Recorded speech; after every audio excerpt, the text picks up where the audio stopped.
Hey, brothers and sisters. So, I just want to get on here real quick and share a dream I had this morning. It coincides with a dream that I had on June 25th. And yeah, I just want to be obedient to the Lord and share what He's been giving me. So, last night I dreamt that I was in Alaska. I was at an old airport hangar. It was the middle of winter.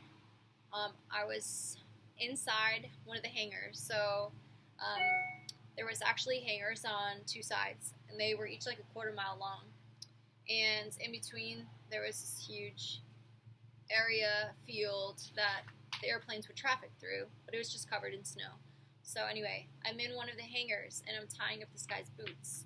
I don't know, for whatever reason, I'm having a difficult time tying up the boots, and his wife is coming in and out of the doorway, yelling at him.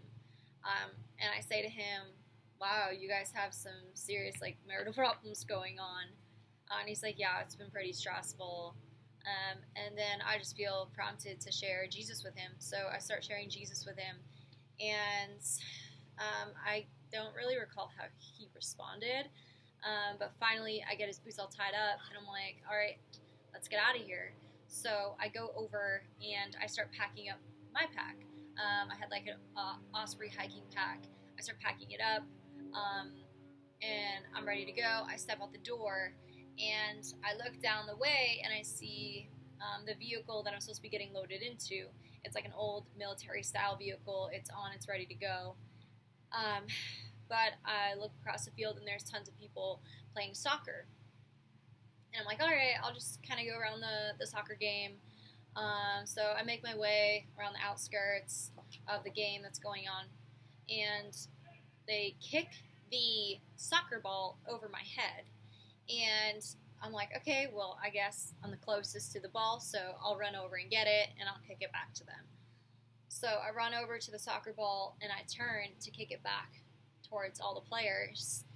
And I look in between the two hangars, and there is these huge, dark, ominous clouds rolling in.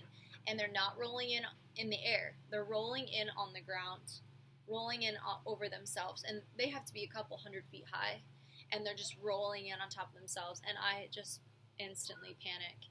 And I'm screaming to everyone to get inside. And everyone's really confused. They're so distracted with the game. And I'm like, look on the horizon. The clouds are coming. They're rolling in. And then everyone just goes into panic mode. So I point them to the door that gentleman and I had exited out of. And I'm like, head that way. I know for sure that door is unlocked. So we start heading over. We're all running towards the store, right? And these two jokers, like, I say jokers, but just like young kids are standing outside the door. And it looks like they're ready to detonate dynamite or whatever. So they push that thing down to detonate the dynamite, and it just explodes all of us off the door. We're just like shot back, and we're kind of just thrown off by it. We're really dizzy, and I look over, and these two kids, I want to say kids, but they're like early 20s. They're just laughing maniacally. It's super eerie. They just continue to laugh maniacally as we all just like panic looking to get in the doors. And we're going up to all these doors, shaking them and trying to get in because the clouds are coming in. Well, finally, this gentleman, this old man from the inside, pushes one of the doors open, and he just calmly calls us in. And we all start making our way into the building.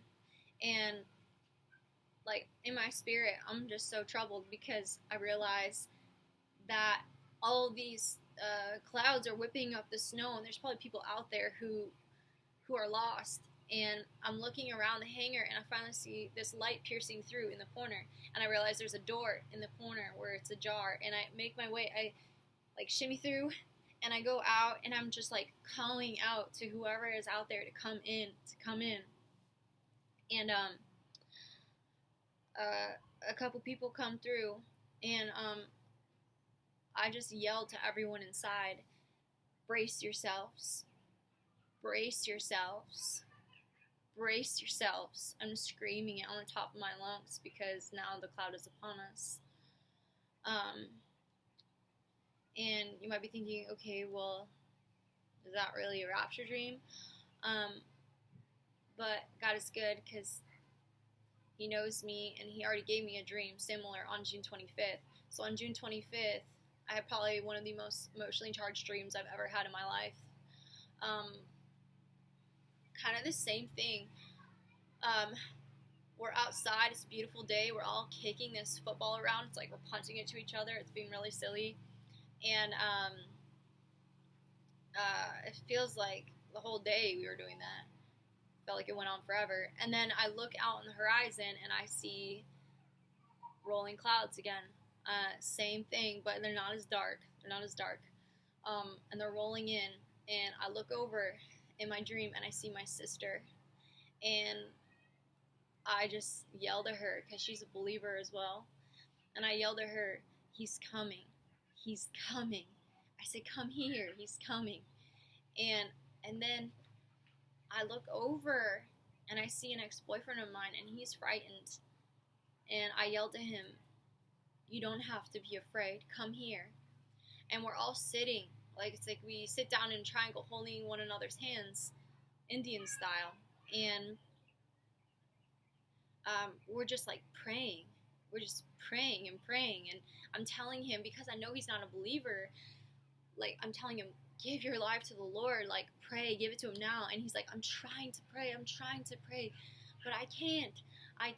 And it's like, I was so broken.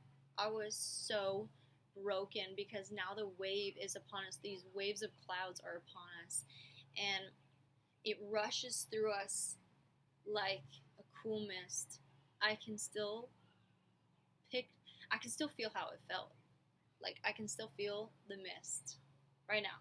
It was unbelievable how intense everything was. I feel this cool mist rush through us. And we just start to lift up, my sister and I.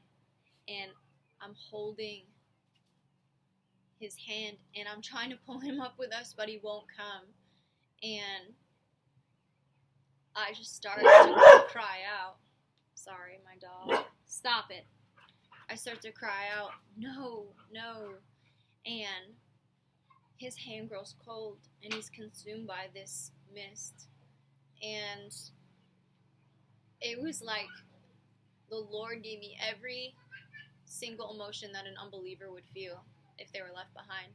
I felt sadness. I felt anger. I felt confusion. I even felt, it was like he gave me this snapshot of my ex being on this edge, wanting to jump off. I felt suicide. I felt it all. I woke up weeping. And I was gonna try and merge these two videos together. But in the June 25th dream, I was weeping so hard while I was recording. It made it very hard to understand what I was saying. So in my dream, I knew that those clouds were the Lord. So when I had it this morning, I just thanked him so much because I haven't had a dream from him in 3 to 4 weeks, and it was pretty consistent. I was having one from him every 3 or 4 days. So this is me just being obedient and sharing what he's giving me. I just feel he's so close. So just be encouraged, brothers and sisters, and be equipped. Pray protection over yourself and be in his word. All right, I love you all. Bye-bye.